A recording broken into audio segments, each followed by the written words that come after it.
day you'll be walking through the city, all smiles, forced by surgery. I've heard a lot of crazy stories about filming movies in the Philippines. Oh, wow. Oh, yeah. When you were filming Chained Fury, did you experience any crazy stuff down there? Are you kidding me? I almost got sold into white slavery. Really? Yeah. I think what happened as we pieced it together, right? Because one of the other girls was like the Taaffe toilet seat heiress, and she had a lot of attitude, and the director of the production company did not like that. Okay, she had a lot of demands, and then she got sick, and I was rooming with her to take care of her. Right. She's Southern, and I'm Southern, so we were helping. Well, when we wrapped the film, we were on our way to the airport, and I called back to the hotel because I'd left something, and they said, "We have no record of you ever being here." Whoa. And right next to Hong Kong, white slavery, I'm a blonde, except I was, they get me, my roots will grow out, it's all over. Right. Okay, it's all over. So, and I could feel something edging along behind us, because you get over there, they can sell you, you're gone. Right. That's it. And I don't disappear easily. Her family. So what I did was another Filipino man that worked at the airport, I said, we need to take this flight as fast as possible. Something's not right here. Something is not right. Right. And he said, okay, pose as my wife, I'll get you on the flight.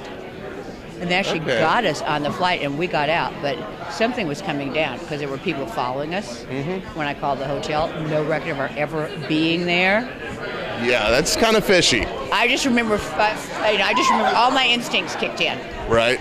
And we just got on that plane. Then the tough Southern girl came out, right? It's a little steel magnolia. Mm-hmm. Oh, yeah. No, I grabbed Miss Taaffe toilet seat. Right. I know. Honey, I think we're getting sold into slavery, You're a natural redhead. That's okay for you. Yeah. You fetch a high price. Now, you were in a couple other movies that I actually have not been able to track down, being Stone Man and Dismembered. Can you tell me about those flicks? Great. Okay. These were done by a friend of mine, Ewing Brown. Okay. Ewing Brown is so amazing. Ewing is like Clint Eastwood. He's close to 80 years old. And he just opened up another major studio in Panorama City. He's great. Right. Okay. And horror was always his thing. And he actually went to medical suppliers because he had a studio over in Seward in West Hollywood and then moved to a bigger one. Okay. He actually got backing from medical corporations. Nice. Because his dad was a doctor. Right. And they said, well, you don't want to do this. And he was on the phone. Lucky at like 75, had more energy and still has more energy like at 80 than anybody I know. He was married to one of my dearest friends, Jean DeVivier Brown, who's a celebrity booker. She used to book me all the time. Nice. And they called me and said, do you want to do, Stone Man? I said, sure. Cool. How fun is that? That is cool.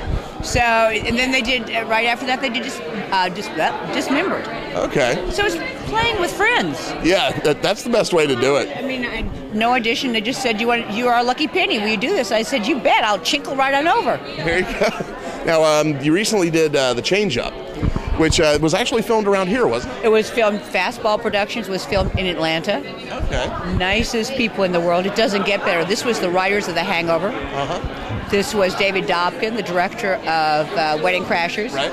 And what a nice Ryan Reynolds, Jason Bateman, Olivia Wilde. What a great, and the crazy Craig Bierko. Oh my God, that man hit the set, and you're like, whoa, baby. He seemed that way from watching the flick. He kept on grabbing me, and there was a thing where the boobs, of course, are not mine, they're prosthetic. There's a whole thing where I was taped, where they were supposed to pop out. Well, he kept on grabbing my arm when he wasn't supposed to grab my arm, and my boobs kept on popping out. So Craig would come down, boom. I imagine there's some great outtakes of that. It's hysterical. Nice. It's hysterical, and they said, okay, let's move to the next scene. Right. Now, is comedy something you'd like to do more of, or? I'm funny, okay? Right. I'm not funny. I love horror or comedy. Okay. I love them both. Good stuff. Because we're going to be doing something called Twisted Tales of Terror and 2-Minute Titters. Okay. So we're going to combine comedy and horror. Yeah, tell us more about that and where people can see that. All right. Well, this is our first Twisted Pit. Excuse me, I'm going off camera. Go for it. This is called Bottles. This is just eating up the film circuit. It's by John Stout, writer-producer. Story by Samantha Henderson. And this is an eerie little tale. 20-minute film done for $15,000. Nice. Do you love it? It's won like 18 awards so far. Best film, best director. Yeah, right. Look at that list of awards, folks. Right? And so what we have is Taaffe's Twisted Picks. And this is my first Twisted Pick because our slogan is, now that's twisted. Okay, I don't think you can get this, but that's me with my head twisted on backwards. So we're going to be doing vignettes, and they're going to go to Gas Pump TV. They're going to go to Yahoo. Okay. They're going to be like 2 to 3 minute little eerie vignettes. Okay. That are really, really scary. Nice. Thank Sounds you. good. Well, we'll definitely be watching for that. And do you have any other projects coming up you'd like to tell us about? Well, we're doing Twisted Tales. I'm doing a lot of TV. Just finished Okay. Shameless. Nice. And House of Lies. I'm going to be doing that. Okay. And I'm just having a fantastic time. And I'm really excited about producing my own stuff now.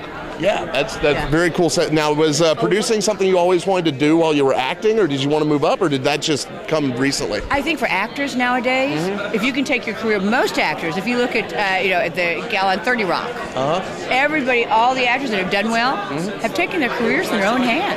Yeah. So I think at a certain point you need to take your career in your own hands because there's so many different ways to go on a role. It's like for the change-up that was between me and Priscilla Barnes. It was just 2 different ways to go. Right. I mean, she would have done a fantastic job. Yeah, but So- I think they made the right choice. Thank you. Well, and the creative, you get to put the thing, the film together. You get to edit it. I like to play all. I'm just as happy watching you in front of the camera, Right. and editing it together. Yeah. As being in front of the camera. Oh, there is another movie though I got contacted on. It's called D. Okay. And it's about a family that has kind of peculiar snacking habits. They eat people. So after What's peculiar about that? So after doing House of Lies, the comedy, I'll go and eat people on D. Yeah, the comedy and horror. Your 2 loves right there. Well, thank you for talking to us. It was great to meet you. Great to meet you. And we'll keep an eye here on Celluloid for more interviews from Days of the Dead.